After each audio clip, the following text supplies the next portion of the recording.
नमस्कार साथियों, स्वागत है आपका टारगेट यूकेएसएससी पर। तो आज है video VPDO practice set number 6। तो शुरुआत करेंगे हम इसके सॉल्यूशन की हिंदी से। तो सबसे पहले हम हिंदी का क्वेश्चन देखेंगे। तो हिंदी का क्वेश्चन नंबर 1 हम पे है, हथियाना शब्द में कौन सी क्रिया होगी। आपको इसमें बताना है कि हथियाना में कौन सी क्रिया है। तो जैसा कि आपको पता है क्रिया के अनेक भेद होते हैं, इसी के अंतर्गत एक भेद आता है क्रिया का नाम धातु क्रिया। यानी हथियाना में कौन सी क्रिया हो जाएगी अगर मैं बात करूं तो ऑप्शन डी आपका बिल्कुल सही हो जाएगा। अब ये नाम धातु क्रिया क्या होती है? तो नाम धातु क्रिया वह क्रिया होती है जिसमें क्रिया का रूप जिसमें क्रिया का निर्माण संज्ञा सर्वनाम विशेषण में प्रत्यय जोड़ने से होता है। जिसमें क्रिया का निर्माण, अगर मैं बात करूं क्रिया का जो निर्माण होता है, क्रिया का निर्माण, ठीक है, संज्ञा सर्वनाम, क्रिया का निर्माण होता है संज्ञा सर्वनाम और विशेषण में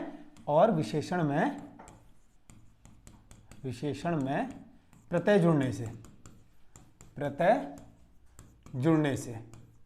अब ये जो आप डेफिनेशन आप समझ सकते हैं कि नाम धातु क्रिया क्या होती है, जिस क्रिया में संज्ञा व सर्वनाम और विशेषण में प्रत्यय जुड़कर उसका परिवर्तन कर देती है। ठीक है, तो ये सिंपली होता है कि जो भी क्रिया होगी, ठीक है, क्रिया या संज्ञा सर्वनाम या विशेषण में जब भी प्रत्यय जुड़कर उसका रूप बदल देगी तो वहां पर क्या होगा, नाम धातु क्रिया होगा। जैसे अगर मैं हाथ से बात करूं तो हाथ हमारा क्या है, हाथ हमारा संज्ञा हो जाएगा मूल शब्द, और इसमें क्या प्रत्यय लगा है, हथियाना। ठीक है, हथियाना यानी याना इसमें प्रत्यय लगा हुआ है आना। ठीक है, हथियाना। तो यानी हाथ से क्या बना आपका, हथियाना। हाथ से बना है आपका हथियाना। हाथ हो जाएगा मूल शब्द आपका संज्ञा यानी, ठीक है, मूल शब्द संज्ञा हो जाएगा और संज्ञा से ही क्या बना है यहाँ पर, हथियाना। इसी प्रकार से अगर मैं आपको एक और एग्जांपल दूं तो आपने सुना होगा अपना। अपना से क्या बनता है, अपना से बनेगा अपनाना, अपनाना। तो अपना क्या हो जाएगा, संज्ञा हो जाएगी फिर से। ठीक है, तो ये हो जाएगी और यहां पर अपनाना क्या हो जाएगा आपका, नाम धातु क्रिया। एक आता है आप लज्जा। लज्जा, तो लज्जा से क्या बन जाएगा, लज्जाना।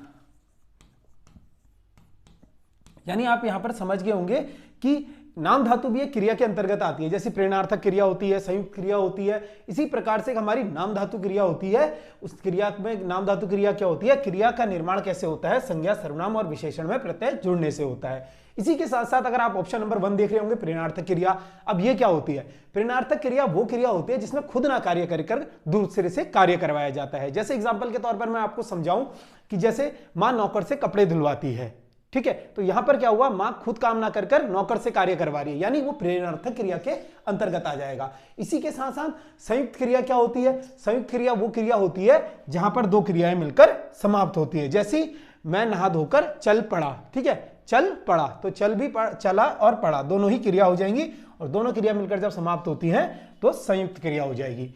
इसका स्क्रीनशॉट ले सकते हैं। आगे बढ़ते हैं अगले प्रश्न की ओर। क्वेश्चन नंबर 2 हम पे है, हंसना शब्द में विशेषण होगा। अब आपको बताना है हंसना शब्द में विशेषण होगा, तो हंसना आपका क्या हो जाएगा, संज्ञा हो जाएगा, और इसमें जो विशेषण आपको बताना है कि हंसना का विशेषण क्या होगा। तो ऑप्शन नंबर सी आप देखेंगे तो हसोड़। हसोड़ क्या हो जाएगा, हंसना का विशेषण हो जाएगा। इसी प्रकार से आपसे पूछे जाते हैं विशेषण। जैसे अगर मैं बात करूं हर्ष का विशेषण क्या होगा, अगर मैं आपको एग्जाम्पल के तौर पर बताऊं तो हर्ष का विशेषण हो जाएगा हर्षित। हर्ष का हो जाएगा हर्षित। पूछे जाते हैं एग्जाम में, हर्ष भी पूछा गया है कि हर्ष का विशेषण क्या होगा।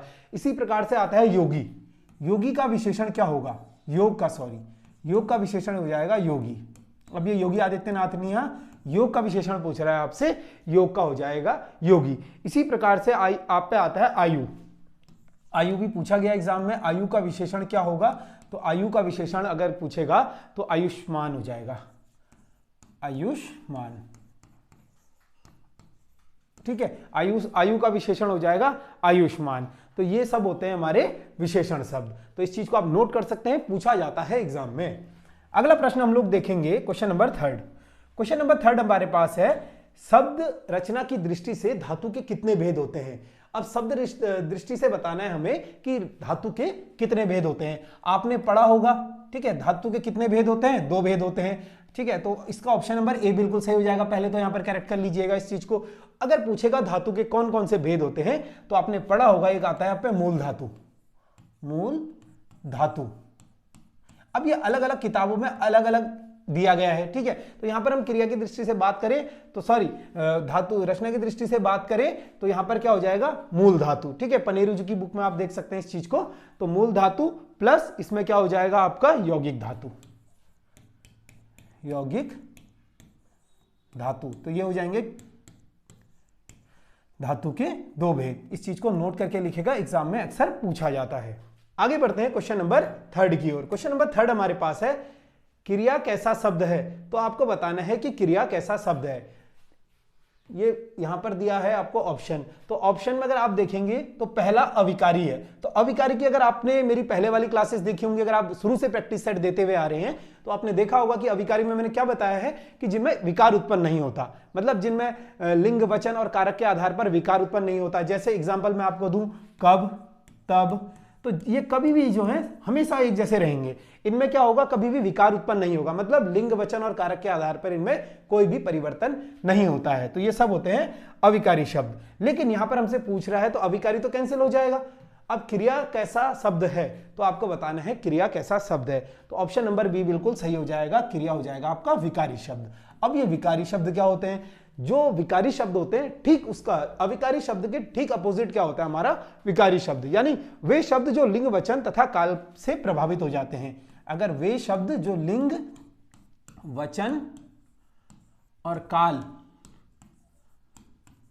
लिंग वचन और काल से क्या हो जाते हैं, लिंग वचन और काल से प्रभावित होकर अपना रूप बदल देते हैं, प्रभावित होकर अपना रूप बदल देते हैं, होकर अपना रूप बदल देते हैं।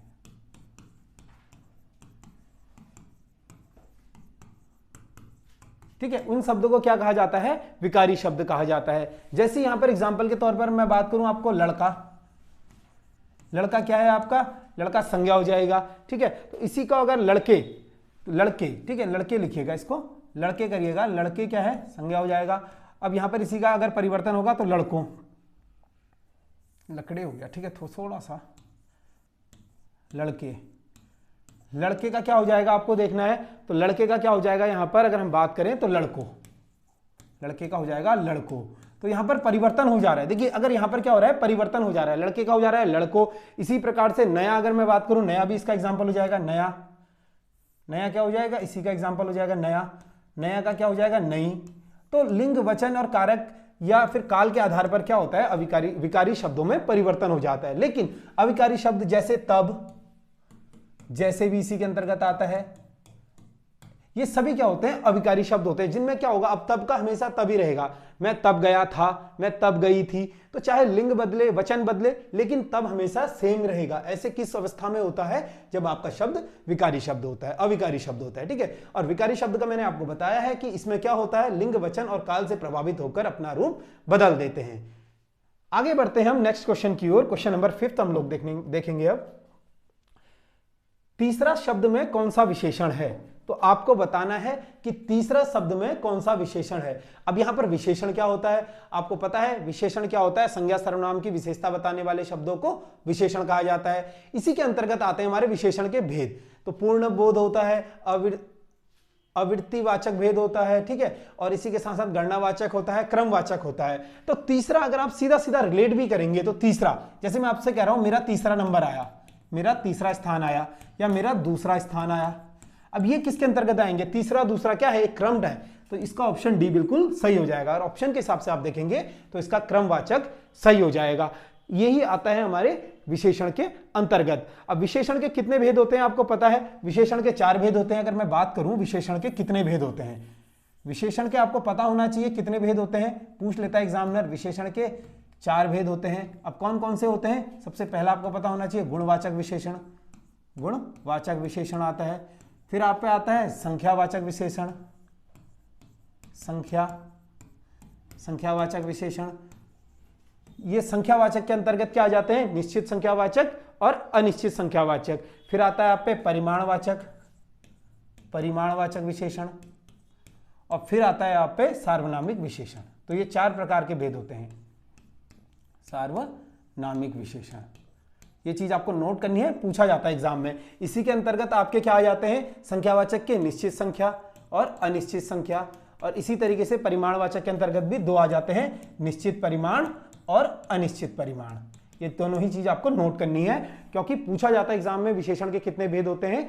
अब यहां पर अगर हम ऑप्शन के हिसाब से बात करें, ठीक है, 5th नंबर में आपको ऑप्शन दिख रहे होंगे। ऑप्शन 1 आपको दिख रहा है पूर्ण बोधक विशेषण। तो पूर्ण बोधक विशेषण क्या होता है, जैसे अगर मैं एग्जांपल दूं आपको, जहां 2 3 5 पूर्ण संख्या का बोध हो, यानी 2 3 4 5, जहां पर पूर्ण संख्या का बोध हो, यानी पूर्ण बोधक। आपको समझ में ही आ रहा होगा, जैसे मैंने बोला कि आज क्लास में सिर्फ 100 बच्चे आए, तो पूर्ण बोध हो रहा है यहां पर 100 बच्चे आए, या क्लास में आज 5 बच्चे आए, या ठीक है, तो ये क्या हो रहा है कि संख्या का पूर्ण बोध हो रहा है। तो पूर्ण बोधक विशेषण के अंतर्गत क्या आती है, पूर्ण संख्याएं आ जाती हैं, जैसे कि 3 5 4 100 आपके एग्जाम्पल हो जाते हैं। अब ऑप्शन बी आपको दिख रहा होगा आवृत्तिवाचक विशेषण। तो आवृत्तिवाचक विशेषण क्या होता है, ये भी आपको समझना है। आवृत्तिवाचक मतलब कि जिसमें आवृत्ति हो रही है ना। तो सिंपली आप यहां पर ऐसे समझ सकते हैं आवृत्ति, जैसे मैं बोलूं चौगुना या 5 गुना, ये क्या होते हैं, आवृत्तिवाचक होती हैं। तो इस चीज को लिखना है आपको, 4 गुना 5 गुना या दुगुना, या जैसे एग्जांपल दूं तो दूध में दुगना पानी डालो, दूध में पानी से दुगना, सॉरी चाय में दुगना दूध डालो, ठीक है, दुगना मतलब 2 गुना। ये चीज आपको समझनी है, और ये किसके अंतर्गत आती है, आवृत्तिवाचक विशेषण के अंतर्गत आती है। आगे बढ़ते हैं हम लोग, देखेंगे क्वेश्चन नंबर 6। क्वेश्चन नंबर 6 पे है क्षत्रिय शब्द में प्रत्यय है। तो आपको बताना है कि क्षत्रिय शब्द में कौन सा प्रत्यय हो जाएगा। अगर आप डेली क्लासेस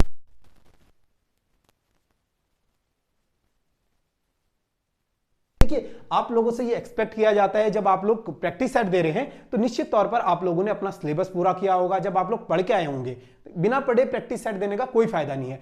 आप में से काफी स्टूडेंट ऐसे होंगे कि जिन्होंने काफी लंबे समय से तैयारी छोड़ दी होगी, अचानक वो प्रैक्टिस सेटों में आए होंगे और नंबर कम आ रहे होंगे, थोड़ा सा निराश वो लोग हो रहे होंगे।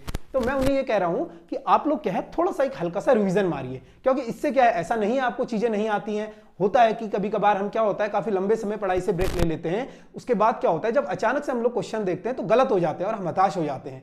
तो हताश होने से बेहतर है कि आप लोग हल्का सा रिवीजन मारिए और उस चीज को देखिए।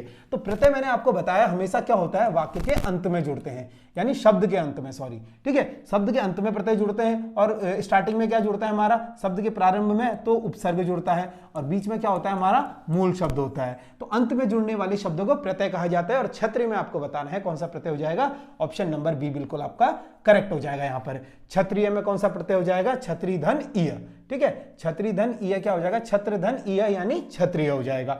इसी तरीके से एक प्रत्यय हम पे आता है कि पूछा जाता है, एग्जाम में पूछा गया था एक बार कि दिवालिया में कौन सा प्रत्यय है, दिवालिया,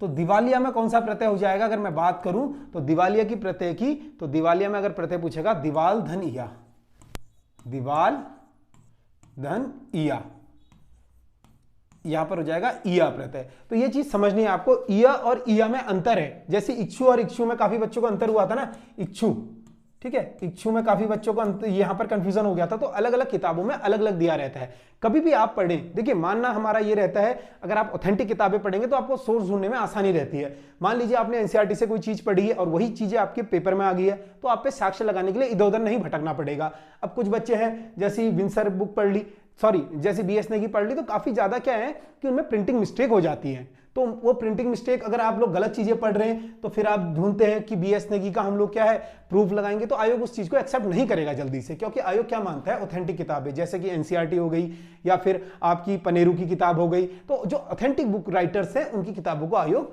मानता है। तो इस चीज को आपको हमेशा से ध्यान में रखना चाहिए। आगे बढ़ते हैं क्वेश्चन नंबर 7 की ओर।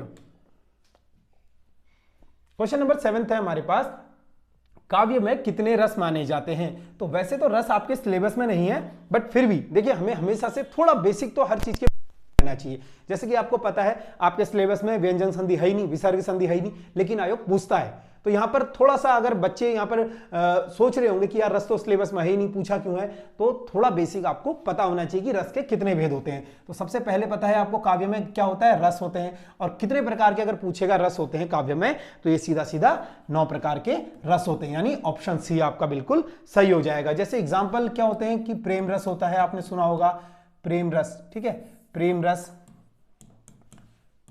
रस होता है काव्य में। और कौन कौन से रस होते हैं, हास्य रस होता है, हास्य रस, या फिर अगर मैं बात करूं कौन कौन से रस होते हैं, तो साहस रस होता है, साहस, शांति रस होता है, ठीक है। इसी के साथ साथ कौन से रस होते हैं, और शांति रस होता है, क्रोध रस होता है, उदासी रस होता है, क्रोध, उदासी, और कौन कौन से रस होते हैं, ठीक है, क्रोध होता है, उदासी होता है, भय होता है।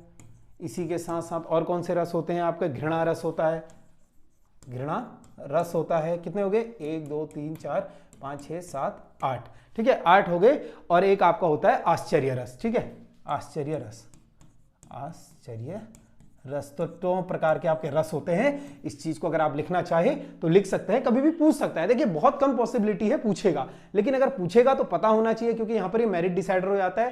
तो ज्यादा टफ भी नहीं है। 9 रस होते हैं। कौन कौन से होते हैं, प्रेम, हास्य, साहस, शांति, क्रोध, उदासी, भय, आश्चर्य और घृणा।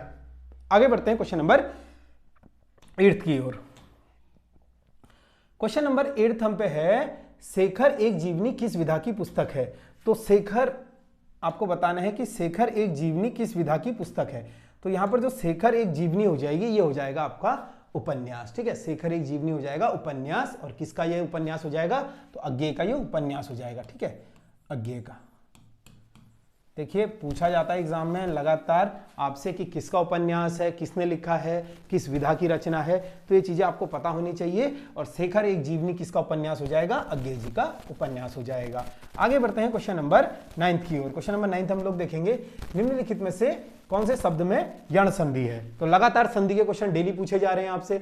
आपने पढ़ ही लिया होगा कि संधि, ठीक है, यण संधि किसके अंतर्गत आती है, ये आती है स्वर संधि के अंतर्गत, जिसके 5 भेद होते हैं, मैं आपको बताता हूं। अगर हम ऑप्शन ए को देखें, यहां पर हमें बताना है कौन से शब्द में यण संधि है। अगर ऑप्शन ए को देखेंगे तो पावक, पावक का संधि विच्छेद क्या हो जाएगा, पो धन अक, ठीक है। तो यहां पर तो यण संधि हो ही नहीं रही। पो धन यक में क्या हो जाएगा आपका, यहां पर हो जाएगा अयाधि संधि, अयाधि संधि हो जाएगा आपका, ठीक है। यहां पर पो अक में क्या हो जाएगा, पो धन अक, ठीक है। पो अक में क्या हो जाएगा आपका हो जाएगा यहां पर अयाधि संधि। इसी प्रकार से ऑप्शन बी आपको दिख रहा होगा, पित्रादेश। तो पित्रादेश में क्या हो जाएगा हमारा, पित्रादेश का अगर हम संधि विच्छेद करेंगे तो पितृ धन आदेश, पितृ धन आदेश इसका हो जाएगा। और यहीं से हमें क्या मिल जाता है, री धन आ, ठीक है, री धन आ मिलकर क्या बना देता है, रा, ठीक है। तो यहां पर क्या हो जाएगा आपका यण संधि, यानी ऑप्शन बी आपका बिल्कुल सही हो जाएगा। पित्रादेश में क्या हो जाएगा आपका यण संधि। और सूर्योदय में कौन सी संधि पूछेगा, तो सूर्योदय का अगर हम संधि विच्छेद करेंगे तो सूर्योदय का क्या होता है, सूर्य धन उदय। सूर्य धन उदय में क्या हो जाएगा आपका, ये हो जाएगा गुण संधि, ठीक है, गुण संधि। इसमें आ जाएगी आपकी गुण संधि। इसी प्रकार से अगर आपसे पूछेगा तथैव में कौन सी संधि हो जाएगी, तो तथा धन एव, ठीक है। तथैव में कौन सी संधि आएगी, तथा धन एव। और यहां पर तथा धन एव क्या हो जाएगा, आ धन ए क्या मिलकर बना देते हैं, ए बना देते हैं। और यहां पर आपको हो जाएगा वृद्धि संधि, ठीक है, वृद्धि संधि।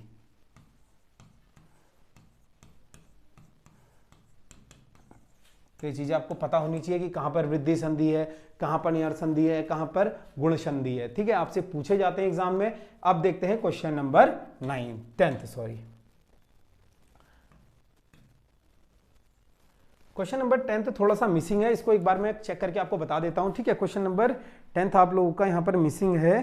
क्वेश्चन नंबर अगर 10 हम लोग देखें, क्वेश्चन नंबर 10 क्या है, ठीक है, आप थोड़ा सा वेट करिएगा। क्वेश्चन नंबर 10 में आपको चेक करके बता देता हूं। यहां पर प्रिंटिंग मिस्टेक हुई है। आप लोगों के पास पेपर में तो होगा ये सब। हिया का तत्सम शब्द है, ठीक है। तो क्वेश्चन नंबर 10 हमारे पास था, क्वेश्चन नंबर 10 हमारे पास है। क्वेश्चन नंबर 10 हमारे पास हो जाएगा हिया का तत्सम शब्द है। तत्सम शब्द आपको बताना है, हिया का तत्सम शब्द क्या है, ठीक है। हिया का तत्सम शब्द क्या होगा। तो अगर हम बात करें हिया का तत्सम शब्द की, तो यहां पर हो जाएगा ऑप्शन सी आपका बिल्कुल सही।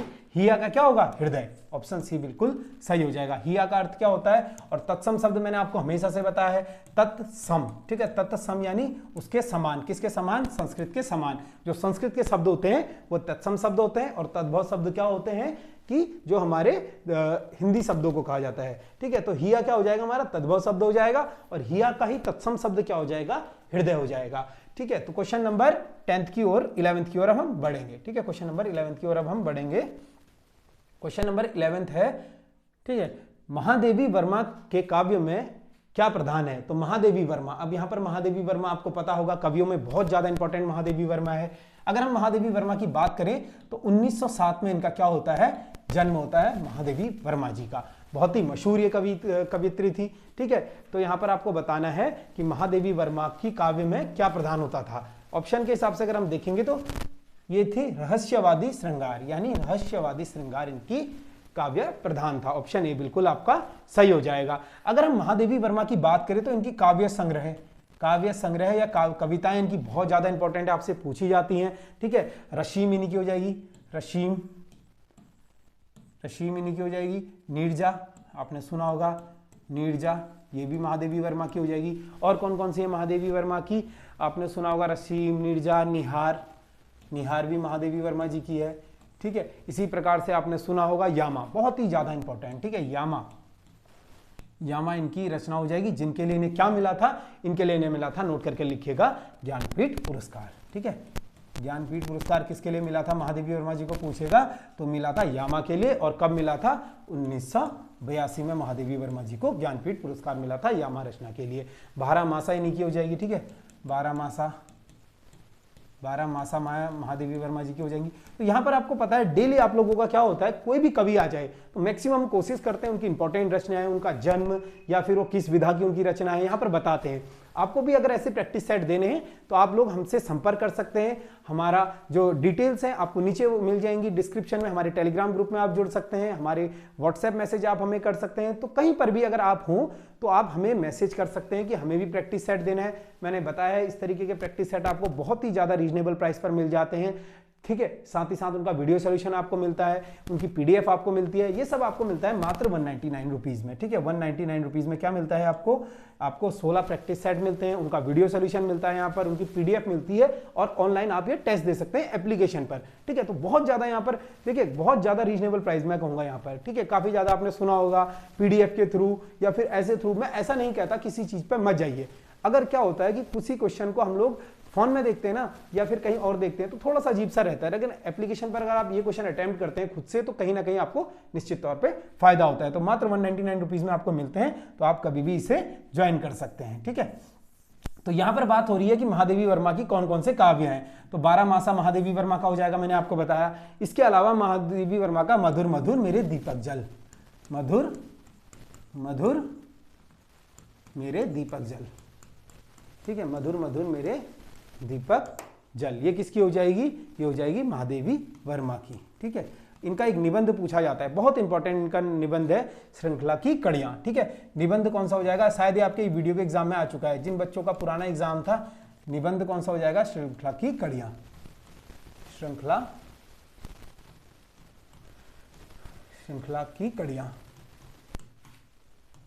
ये इंपॉर्टेंट है बहुत ज्यादा। ये वीडियो के एग्जाम में आपका आ चुका है, पूछा था वहां पर श्रृंखला की कड़ियां महादेवी वर्मा की क्या है? उपन्यास है कि कविता है, आत्मकथा है? तो ये क्या हो जाएगा? महादेवी वर्मा का निबंध हो जाएगा। क्या हो जाएगा? श्रृंखला की कड़ियां। और 2021 के वीडियो के पेपर में, ठीक है, इससे पहले जो आपका वीडियो का एग्जाम हुआ था ना 4-5 दिसंबर को, तो वहां पर पूछा गया था। और इनका एक बहुत ही ज्यादा पत्रिका इंपॉर्टेंट आती है। ठीक है, महादेवी वर्मा जी ने जो पत्रिका चलाई थी, पत्रिका कौन सी पत्रिका इन्होंने चलाई थी? तो चांद पत्रिका इन्होंने चलाई थी। इस चीज को आपको नोट करना है। तो ये सब जानकारी है महादेवी वर्मा के बारे में, आप इस चीज को नोट कर सकते हैं। आगे बढ़ते हैं क्वेश्चन नंबर 12 की ओर। क्वेश्चन नंबर 12 हम लोग देखेंगे। क्वेश्चन नंबर 12 हमारे पास है, औपचारिक पत्र में इसमें से कौन सा विकल्प नहीं होगा? तो औपचारिक पत्र, अब आपको पता है कि औपचारिक पत्र कहां पर लिखा जाता है? औपचारिक पत्र हमेशा से क्या होता है? शासन या कार्यालयों में लिखा जाता है। तो इसमें क्या नहीं है? तो नहीं होगा तो फिर से अंडरलाइन। देखिए, जब भी आपको नहीं है आता है, मैं हमेशा से एक चीज आपको बताता हूं कि क्या होता है, प्रैक्टिस सेटों में अक्सर हम इस चीजों को बहुत हल्के में लेते हैं। तो नहीं है आ रहा है तो इसको अंडरलाइन करना आपके लिए नेसेसरी हो जाता है। अगर आप फोन पर ये दे रहे हैं तो क्वेश्चन को 2 बार पढ़िए। मैं हमेशा से आपको कहता हूं क्वेश्चन को 2 बार पढ़िए, 3 बार पढ़िए। 2 घंटे का आपके पास जो ये समय होता है ना, इतना ज्यादा समय होता है कि जिसने ठीक ठाक पढ़ा होता है और जो अच्छा बच्चा होता है ना, मतलब जिसका सिलेक्शन हो जाता है या फिर हो जाता है, उससे आप कभी भी पूछना कि यार भाई ये 2 घंटे में तो कैसे करता है पेपर, तो पता क्या बोलेगा आपको कि यार मैं तो आधा घंटा फालतू बैठा था एग्जाम हॉल में। ये हमेशा की कहानी होती है, क्योंकि 2 घंटा बहुत ज्यादा इनफ होता है। आप ये गलती करते हैं, प्रैक्टिस सेटों में क्या करते हैं, 10 मिनट में पेपर दे देते हैं, मेन पेपर में आप एक क्वेश्चन को 10 बार पढ़ते हैं। अगर ये हैबिट आप प्रैक्टिस सेटों से मेंटेन करते हैं तो आपको वहां पर कोई दिक्कत नहीं होती है। तो ये चीजें सीखने वाली होती हैं, जो प्रैक्टिस सेटों से ही आप सीख सकते हैं, हमेशा से बताता हूं। तो औपचारिक पत्र में नहीं होगा। तो औपचारिक पत्र में विषय होना अनिवार्य होता है कि किस विषय में आप उसे लिख रहे हैं, ठीक है। तो यहां पर बहुत जरूरी हो जाता है अभिवादन, यानी ऑप्शन बी गलत हो जाएगा। औपचारिक पत्र में हमेशा अभिवादन नहीं आता है। पता भी लिखना होता है औपचारिक पत्र में, और दिनांक तो आपको लिखना ही अनिवार्य होता है, यानी ऑप्शन बी बिल्कुल सही हो जाएगा। मतलब कि अभिवादन किस में नहीं लिखा जाता है, औपचारिक पत्रों में लिखा जाता है। आगे बढ़ते हैं क्वेश्चन नंबर 13 की ओर। हम लोग क्वेश्चन नंबर 13 देखेंगे। अंग्रेजी शब्द ड्राफ्टिंग का भारत सरकार द्वारा स्वीकृत हिंदी अनुवाद होगा। तो अंग्रेजी शब्द ड्राफ्टिंग, अब यहां पर कुछ बच्चों को इस क्वेश्चन में दिक्कत आ रही थी, थोड़ा सा टाइपिंग एरर था, उस चीज को सही कर दिया जाता है। कभी भी कोई दिक्कत होती है ना आप लोग को एप्लीकेशन में पेपर देते हुए, तो जब आप एप्लीकेशन में पेपर देते हैं, मान लीजिए आपका ये फोन है, ठीक है, ये फोन है, यहाँ पर आपका एक क्वेश्चन लिखा हुआ आ रहा है, यहाँ पर क्वेश्चन लिखा आ रहा है, यहाँ पर आपके ऑप्शन होते हैं, ठीक है, कौन सा ऑप्शन आपको भरना है। इसी के साइड में एक बटन होते हैं 3, ठीक है, 3 गोल गोल से बिंदु होते हैं, वहां पर आप क्या कर सकते हैं, इसमें क्लिक करेंगे तो रिपोर्ट का ऑप्शन आता है। रिपोर्ट का ऑप्शन आता है। जो भी क्वेश्चन में आपको दिक्कत होती है इसमें क्लिक करिएगा, रिपोर्ट में जाइएगा। अगर आपको लगता है इसका आंसर बी होना चाहिए, सी होना चाहिए, टाइपिंग एरर है, तो आप अपना डिस्क्रिप्शन यहां पर देख के भेज सकते हैं कि सर इस क्वेश्चन में ये दिक्कत होती है, उसे तुरंत ही सॉल्व कर दिया जाता है। तो रिपोर्ट करना बहुत जरूरी हो जाता है, रेदर देन कि आप लोग क्या है कि अननेसेसरी उस क्वेश्चन को लेकर कंट्रोवर्सी करते हैं और परेशान हो जाते हैं। तो इस चीजों से बचना है, और क्वेश्चन में जो भी दिक्कत हो तो रिपोर्ट उसे जरूर करना है। अब यहां पर ड्राफ्टिंग शब्द, ठीक है, तो ड्राफ्टिंग शब्द, अब ये क्वेश्चन देखिए, क्वेश्चन बिल्कुल सही है। वो अगर आपने अपना सिलेबस उठाकर देखा है ना, आपको कोई भी क्वेश्चन दिया जा रहा है तो हिंदी कंप्यूटिंग करके आपका एक सिलेबस दिया हुआ है, हिंदी कंप्यूटिंग, ठीक है, हिंदी कंप्यूटिंग करके आपके सिलेबस में एक टॉपिक दिया गया है, उसी से उठाया गया है। और ड्राफ्टिंग का अर्थ आपको अगर मैं बताऊं, थोड़ा सा अगर आप रिलेट करते हैं ना चीजों को, जैसे कि आप संविधान में देखते हैं ड्राफ्टिंग कमेटी के अध्यक्ष कौन थे, यानी ड्राफ्टिंग का शब्द क्या हो जाएगा, ऑप्शन डी आपका बिल्कुल सही हो जाएगा, प्रारूप, ठीक है। ड्राफ्टिंग का अर्थ क्या हो जाएगा आपका, ऑप्शन डी बिल्कुल सही हो जाएगा यहां पर, प्रारूप। ड्राफ्टिंग का अर्थ क्या होता है, ड्राफ्टिंग का अर्थ होता है प्रारूप। और आप यहां पर बता सकते हैं कि हमारी ड्राफ्टिंग कमेटी या प्रारूप समिति के अध्यक्ष कौन थे संविधान में, अगर आपको आता है। अगर आप YouTube पर वीडियो देख रहे हैं तो आप नीचे कमेंट कर सकते हैं, अगर आप लोग एप्लीकेशन पर देख रहे हैं तो आप लोग हमें मैसेज कर सकते हैं या फिर नोट करके लिख सकते हैं कि ड्राफ्टिंग कमेटी का अध्यक्ष कौन था संविधान निर्माण में, ये चीज आपको बतानी है। आगे बढ़ते हैं क्वेश्चन नंबर 14 की ओर। क्वेश्चन नंबर 14 हम लोग देखेंगे। क्वेश्चन नंबर 14 है, तोड़ती पत्थर कविता के कवि हैं। तो तोड़ती पत्थर, ठीक है, तोड़ती पत्थर कविता के कवि हैं। तो तोड़ती पत्थर कविता के कवि आपको बताना है ये कौन है। तो यहां पर ऑप्शन सी आपको दिख रहा होगा, सूर्यकांत त्रिपाठी निराला जी की क्या हो जाएगी, तोड़ती पत्थर कविता। और सूर्यकांत त्रिपाठी निराला जी के बारे में मैं आपको परसों बहुत कुछ बताया था। अगर इनके जन्म की हम बात करें तो इनका जन्म कब होता है, 1899 में। अलग अलग किताबों में अलग मिल जाएगा, लेकिन अगर आप एनसीईआरटी देखेंगे तो एनसीईआरटी में 1899 इनका जन्म मिलता है। यहीं पर अगर हम बात करें सूर्यकांत त्रिपाठी निराला जी की, तो इनके काव्य मैंने आपको बताए थे, काव्य, ठीक है, इनके काव्य कौन कौन से हो जाएंगे, अनामिका, ठीक है, अनामिका इनका काव्य हो जाएगा, अनामिका, ठीक है, अनामिका। या फिर ये बादल राग से लिया गया है, अनामिका द्वितीय, ठीक है, अनामिका द्वितीय इनका हो जाएगा। या फिर इनका कौन सा है, देखिए मैं लगातार आपको रिवीजन कराता रहता हूं, जूही की कली इनका हो जाएगा, जूही की कली इन्हीं का हो जाएगा। या फिर इन्हीं का क्या आता है,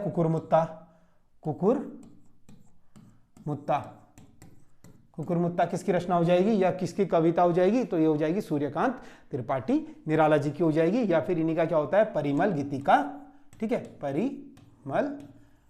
परिमल भी इन्हीं का हो जाएगा। इसी के साथ साथ इनका और कौन सा हो जाएगा, गीतिका, परिमल और गीतिका। तो ये चीज डेली आपको रिवीजन मिल रही है ना, तो इस चीज को नोट करिएगा। आप लोग को मैं हमेशा से कहता हूं, अगर आपके पास इसके नोट्स नहीं है ना, जो रचनाएं हैं, वीडियो बैच में आप जुड़े होंगे व्हाट्सएप में, टेलीग्राम पर भी हमने डाली हुई है, अपने व्हाट्सएप ग्रुप में तो आपको दी है कि सारी रचनाएं जो हैं, संपूर्ण रचनाएं आपको वहां पर दी गई है। अगर अभी तक आपके पास नहीं है, वहां पर बहुत अच्छा सा हमने को बना रखा है, ठीक है, ज्यादा पेज का नहीं है, 2-3-4 पेज का मैक्सिमम वो है। तो उसमें सारी रचनाएं जो आपकी एनसीईआरटी आधारित हैं, जिन कवि का मूल नाम, कौन कौन सी एग्जाम में कौन कौन सी पूछी गई हैं, इंपॉर्टेंट कौन सी है। कोशिश ये की गई है कि ज्यादातर एनसीईआरटी की आपको बताई जाए, क्योंकि वही एग्जामिनर पूछता है। तो अगर आपको वो चाहिए तो नीचे लिंक डिस्क्रिप्शन में आ रही है, आप लोग टेलीग्राम के चैनल में जुड़कर उसे प्राप्त कर सकते हैं, जहां पर हमने दी है सारी कविताएं। ठीक है, वहां पर आपको लगातार नोट्स मिलते रहते हैं, अलग अलग बुक्स आपको मिलती रहती है टेलीग्राम ग्रुप में, तो वहां पर आपको जुड़ जाना चाहिए। तो इसी के साथ साथ इनके कुकुरमुत्ता, परिमल, गीतिका, ये सब इन्हीं की हैं। एक इनकी पूछी जाती है पत्रिका। ठीक है, सूर्यकांत त्रिपाठी निराला जी ने 3 पत्रिकाओं का संपादन किया था। तो इन्होंने कौन कौन सी 3 पत्रिकाएं चलाई थी आपको पता होना चाहिए, सुधा, समन्वय और मतवाला। ठीक है, सुधा, समन्वय और मतवाला, ये तीनों ही कविता, ये पत्रिकाओं का संपादन किसने करा था? सुधा, समन्वय, मतवाला का सूर्यकांत त्रिपाठी निराला जी ने किया था। तो उम्मीद करता हूं आप लोगों को ये समझ में आ रहा होगा। आगे बढ़ते हैं क्वेश्चन नंबर 15 की ओर। क्वेश्चन नंबर 15 हम लोग देखेंगे, आप भले आए इस वाक्य में भले क्या है? तो आप भले आए इस वाक्य में भले क्या है? ठीक है, तो आप भले आए इस वाक्य में भले क्या है आपको बताना है। तो ऑप्शन नंबर डी आपका हो जाएगा क्रिया विशेषण। ठीक है, क्रिया की विशेषता बताने वाले शब्दों को क्या कहा जाता है? क्रिया विशेषण कहा जाता है। और यहां पर क्रिया क्या है? आए। ठीक है, आप भले आए, यानी आया क्या है? क्रिया है, और क्रिया की विशेषता कौन बता रहा है? भले शब्द। तो भले क्या हो जाएगा आपका?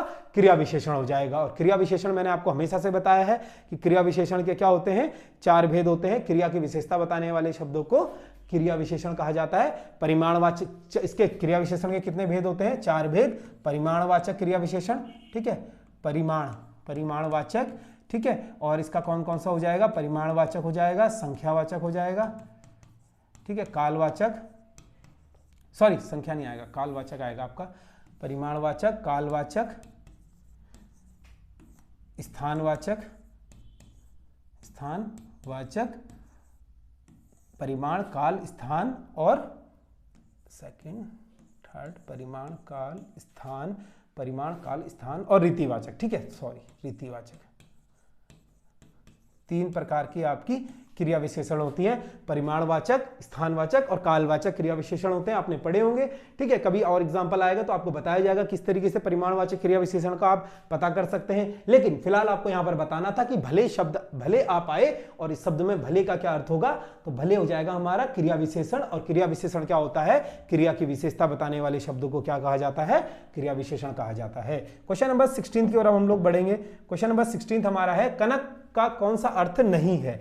तो कनक का अर्थ नहीं है, तो फिर से नहीं है आ गया। देखिए, जितनी बार ये शब्द आएगा ना, मैं आपको ये आदत डलवा के ही रहूंगा, और एग्जाम में आप जाएंगे ना तो आप यहां पर बोलते हुए नहीं थकेंगे, सर ये वाला क्वेश्चन मेरा गलत नहीं हुआ इस बार। और क्यों गलत नहीं हुआ? क्योंकि मुझे तो आदत डली हुई है, क्या करता हूं मैं? सबसे पहले गोला कर देता हूं, एग्जाम में आते ही नहीं है। तो नहीं है शब्द दिख गया है, तो कभी भी आप जो बेसिक क्वेश्चन होता है वो अरे यार वाली मिस्टेक वाली आदत को आप छोड़ना पड़ेगा आपको। अगर हमारे साथ आप लोग जुड़े हुए हैं तो आपकी ये वाली सारी आदतें यहां पर छोड़कर आपको एक नए सिरे से तैयार किया जाएगा। उससे क्या फायदा आपको हो रहा है? देखिए, कनक शब्द का अर्थ नहीं है। बहुत से लोग जल्दीबाजी में क्या करते हैं, कनक शब्द का अर्थ है, सीधा सोना मारा और आगे बढ़ते हुए चले गए। अब उसने पूछा ही क्या है? कनक शब्द का अर्थ नहीं है। ठीक है, तो आपने क्वेश्चन पूरा पढ़ा ही नहीं, क्वेश्चन को धैर्य बनाकर पढ़िए और क्वेश्चन में जो नहीं है आ रहा है उस शब्द को गोला करिए। ठीक है, ये बार बार मिस्टेक्स होती हैं, इन मिस्टेक्स को आपको सुधारना चाहिए। तो यहां पर कनक का अर्थ नहीं हो जाएगा, ऑप्शन ए बिल्कुल सही हो जाएगा। चंद्रमा तो कनक का हो ही नहीं सकता है। अगर कनक की हम बात करें तो सोना कनक होता है, सोने का पर्यायवाची है। धतूरा, एक आपने सुना होगा एग्जाम्पल, पटवारी के एग्जाम में आया था, कनक कनक थे 100 गुने। तो वहां पर एक कनक का अर्थ क्या था? सोना था, और दूसरे कनक का अर्थ क्या था? धतूरा था। तो सोना और धतूरा दोनों ही कनक का अर्थ होते हैं। और नागेश्वर भी क्या होता है? सोने का, सॉरी, कनक का अर्थ होता है। यहीं पर अगर मैं बात करूं सोने के अन्य पर्यायवाचियों की, तो सोने का अन्य पर्यायवाची कौन कौन से होते हैं? अगर मैं बात करूं सोने के पर्यायवाची आपने सुना होगा। ठीक है, तो सबसे पहले कनक तो हो ही गया, साथ ही साथ धतूरा भी हो गया। और क्या होता है पर्यायवाची अगर सोने की बात करेगा? तो कंचन, सुवर्ण आपने सुना होगा, सुवर्ण। ठीक है, सुवर्ण भी क्या होता है? सोने का ही पर्यायवाची होता है। इसी के साथ साथ और कौन कौन सा होता है? हिरण्य भी इसी का होता है। हिरण्य भी किसका होता है? सोने का पर्यायवाची होता है। इसी के साथ साथ हेम इसी का होता है, हेम या फिर हाटक। ये सभी किसके पर्यायवाची होते हैं? सोने के पर्यायवाची होते हैं। अगर हम बात करें चंद्रमा की, तो चंद्रमा के अपने पर्यायवाची सुने होंगे, तो सोम चंद्रमा का होता है। ठीक है, राकापति चंद्रमा का होता है। सुधांशु इसी का होता है, सुधांशु। ठीक है, सुधांशु किसका पर्यायवाची होता है? राकापति किसका होता है? या फिर अगर बात करें मयंक किसका होता है? ठीक है, मयंक इसी का पर्यायवाची होता है, हिमकर इसी का पर्यायवाची होता है, ठीक है। और क्या क्या होते हैं, सोन, ये सब किसके पर्यायवाची हैं, चंद्रमा के। सोम यानी सोम चंद्रमा, राकापति चंद्रमा, सुधाकर चंद्रमा, मयंक चंद्रमा और हिमकर चंद्रमा। तो पर्यायवाची अगर आपको याद नहीं हो रहे हैं, कैसे याद करना है, इसकी वीडियो में लगातार बता रहा हूं, हर क्लास में बता रहा हूं, आपको बनाकर दे दिया गया है। डेली आपका शेड्यूल होना चाहिए पर्यायवाची पढ़ने का, तो आपको निश्चित तौर पर पर्यायवाची याद हो जाएंगे। और इसी का क्या होता है, राकेश, ठीक है। राकेश भी किसका पर्यायवाची होता है, तो राकेश भी चंद्रमा का पर्यायवाची होता है। इसी के साथ साथ मृगांक पूछा जाता है बहुत बार एग्जाम में, मृगांक, ठीक है, मृगांक, मृगांक किसका पर्यायवाची होता है, पूछा जाता है बार बार। तो मृगांक भी क्या हो जाएगा, चंद्रमा का पर्यायवाची हो जाएगा। और निशाकर। तो इतने सारे पर्यायवाची आपको मिल रहे हैं ना, तो आपको इस चीज का फायदा उठाना चाहिए। देखिए हमारा मतलब यही नहीं है, मैं इसे स्किप कर सकता था यहाँ पर, क्योंकि मैंने ऑलरेडी आपको 2 बार ये बता दिए हैं, चंद्रमा के पर्यायवाची, सोना के पर्यायवाची। लेकिन हमेशा से मैं एक चीज आपको बोलता हूं कि प्रैक्टिस सेटों में जितनी बार एक क्वेश्चन आएगा उतनी बार आपको उतने अच्छे से वो समझाया जाएगा, ताकि चीजें आपको रट जाएं। तो थोड़ा सा एफर्ट आप लोग को भी डालना पड़ेगा, इतनी मेहनत आप लोग के लिए की जा रही है, हर बार आप लोगों के लिए जितनी बार वो पर्यायवाची आता है उतनी बार रिवीजन। देखिए यहाँ पर कोई शौक नहीं है खड़े होकर लिखने का कि मैं लिखाए जा रहा हूं, यहाँ पर आप लोगों को भी इस चीज को नोट करना पड़ेगा, ठीक है। कॉपी में आप नोट करेंगे, ये नहीं आप लेटे लेटे फोन में वीडियो देखा, खत्म हो गया सोल्यूशन। तो आप लोग को इस चीज को नोट करना पड़ेगा, नोट करने के साथ साथ आपको इसको याद करना पड़ेगा, तभी इसका फायदा होगा। आगे बढ़ते हैं क्वेश्चन नंबर 17 की ओर। क्वेश्चन नंबर 17 हम लोग देखेंगे, व्यवसाय संबंधी पत्र में संबोधन क्या होगा। तो व्यवसाय संबंधी पत्रों में, ठीक है, व्यवसायी संबंधी पत्रों में संबोधन क्या होगा आपको बताना है। तो यहां पर इसका जो ऑप्शन हो जाएगा व्यवसायी पत्र, यानी व्यवसायी जो पत्रों में लिखा जाता है, तो महोदय, ठीक है, आप लिखते भी होंगे, महोदय सविनय निवेदन इस प्रकार है कि 3 दिन से मेरे को बुखार आ रहा है, मैं नहीं आ सकता, ठीक है। आपने देखा होगा महोदय कहाँ लिखा जाता है, व्यवसायी संबंधी पत्रों में लिखा जाता है, ठीक है। इसमें संबोधन कहा जाता है, महोदय सविनय निवेदन इस प्रकार है कि मैं 3 दिन तक ऑफिस नहीं आ पाऊंगा। आगे बढ़ते हैं क्वेश्चन नंबर 18 की ओर। क्वेश्चन नंबर 18 हम लोग देखेंगे, निम्नलिखित में से स्पर्श व्यंजन कौन सा है। तो वर्णमाला चैप्टर मैंने फिर से आपको बताया, वर्णमाला चैप्टर बहुत इंपॉर्टेंट है, लगातार करा रहा हूं, ठीक है। तो यहां पर स्पर्श व्यंजन बताना है। तो शौ मैंने आपको बताया था संघर्षी व्यंजन हो जाएगा, ठीक है। तो यहां पर क्या हो जाएगा, शौ का जो उच्चारण स्थान होता है तालु, तालु से क्या होता है, शौ, शलजम वाला शौ तालु से बोला जाता है। इसी के साथ साथ लौ आपको बताया था, लौ क्या होता है, पार्श्विक, पार्श्विक होता है, ठीक है। लौ क्या होता है, पार्श्विक, ठीक है। लौ क्या होता है, पार्श्विक होता है, ठीक है। इसी के साथ साथ मैंने क्या बताया था, लुंठित क्या होता है आपका, रौ होता है। ये चीजें आपको पता होना चाहिए, लुंठित रौ होता है, पार्श्विक लौ होता है। तो स्पर्श व्यंजन आपका यहाँ पर 6 हो जाएगा, जो पूरा ही 6 वर्ग है, ठीक है। पूरा ही 6 वर्ग किसके अंतर्गत आता है, स्पर्श व्यंजन के अंतर्गत आता है, ठीक है। स्पर्श व्यंजन के अंतर्गत आता है, ठीक है। ये चीज आपको नोट करनी है, स्पर्श व्यंजन के अंतर्गत आता है। और इसका उच्चारण स्थान आपसे पूछेगा तो तालव्य, इसका उच्चारण स्थान क्या हो जाएगा, तालव्य से चौ, छ। जब आप वर्णमाला चैप्टर में आते हैं ना, तो बहुत सी चीजें यहां पर प्रैक्टिकली है, इस चीज को आप अच्छे से पढ़ सकते हैं। आगे चलते हैं क्वेश्चन नंबर 19 की ओर। क्वेश्चन नंबर 19 हम लोग देखेंगे, अरबी भाषा का कौन सा शब्द है। तो शब्द रचना देखिए, अरबी भाषा, अरबी, फारसी, तुर्की, ठीक है, ये आपसे पूछे जाते हैं। तो यहां से आपको बताना है यहां पर कि अरबी भाषा का शब्द कौन सा है। तो नमाज और दीदार की अगर मैं बात करूं तो ये आपके क्या हो जाएंगे, फारसी भाषा के शब्द, ठीक है। ये दोनों तो एलिमिनेट हो गए, क्योंकि आपने पढ़ा होगा, उम्मीद करता हूं। नमाज कैसा शब्द है, फारसी शब्द है, दीदार शब्द है फारसी, यानी ऑप्शन सी गुनाह, गुनाह क्या हो जाएगा आपका, अरबी शब्द हो जाएगा, ठीक है। अरबी शब्द हो जाएगा गुनाह, और जो गवाह हो जाएगा ये भी आपका फारसी शब्द हो जाएगा, ठीक है। फारसी शब्द क्या हो जाएगा आपका, गवाह। अगर हम अरबी शब्दों की बात करें तो अन्य अरबी शब्द आपको पता होगा, मौसम, मौसम कैसा शब्द है, अरबी है। शराब अगर मैं बात करूं, पीने वाली शराब, ठीक है, शराब, या शराब लिखना भी नहीं आ रहा, देखिए, शराब, शराब शब्द क्या हो जाएगा आपका, ये भी अरबी शब्द हो जाएगा। इसी के साथ साथ अरबी शब्द अगर मैं बात करूं, मौसम अरबी शब्द हो जाएगा, ठीक है। शराब अरबी शब्द हो जाएगा। और कौन कौन सा शब्द हो जाएगा, औलाद आपका अरबी शब्द हो जाएगा, औलाद, औलाद। और आपने सुना होगा तुर्की, ठीक है। तुर्की किस भाषा का शब्द एक बार पूछा गया था एग्जाम में, तो तुर्की आपका अरबी भाषा का शब्द हो जाएगा। तो ये बहुत इंपॉर्टेंट शब्द हैं, ये तीनों ही शब्द जो है एग्जाम में पूछे गए थे, चाहे वो उत्तराखंड हो, चाहे वो आपका उत्तराखंड से बाहर हो। एक और आता है अरबी शब्दों में, मुहावरा, ठीक है, मुहावरा, मुहावरा भी कैसा शब्द हो जाएगा, मुहावरा भी अरबी शब्द हो जाएगा। आगे बढ़ते हैं क्वेश्चन नंबर 20 और आज का हिंदी का अंतिम प्रश्न की ओर। क्वेश्चन नंबर 20 हम पे है, प्रदर्शनी शब्द का शुद्ध रूप होगा। तो प्रदर्शनी, प्रदर्शनी यहां पे गलत लिखा हुआ, देखिए उच्चारण अगर आप करें, उच्चारण इसका कैसा हो रहा है, परदर्शनी। परदर्शनी तो होता ही नहीं है, यानी इसका शुद्ध रूप आपको बताना है। शुद्ध रूप क्या होगा, तो ऑप्शन ए भी गलत हो जाएगा, परदर्शनी।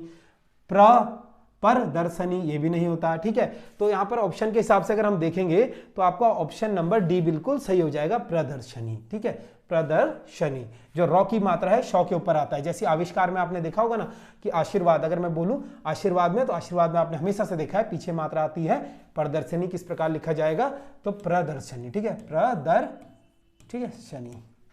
यहां पर जो ये रॉ है ना, ये रॉ का उच्चारण हमेशा से जिसके ऊपर ये रॉ आएगा, मान लीजिए ये रॉ इसके ऊपर आ रहा है, तो ये कैसे लिखा जाएगा, प्रदर्शनी, ठीक है। वैसे ही यहां पर रॉ नहीं लिखा जाता है, लेकिन मैं आपको समझाने के लिए बता रहा हूं, इस प्रकार से ये रॉ का उच्चारण यहां पे होगा, प्रदर्शनी, ठीक है।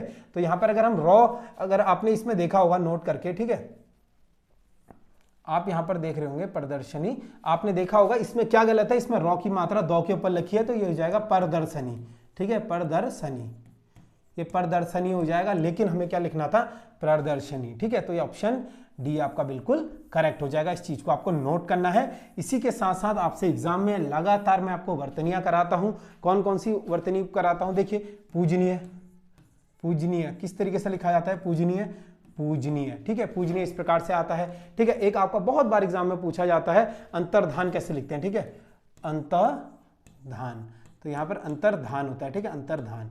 इस चीज को आपको नोट करना है। रॉ की मात्रा कहां पे आएगी, धौ के ऊपर आती है, ठीक है, अंतर्धान लिखा जाता है। इसी प्रकार से हिरण्यकशिपु, ठीक है, हिरण्यकशिपु, हिरण्यकशिपु, ठीक है, हिरण्यकश्यप नहीं होता, हिरण्यकशिपु होता है। इस चीज को बहुत इंपॉर्टेंट मार्क करिएगा।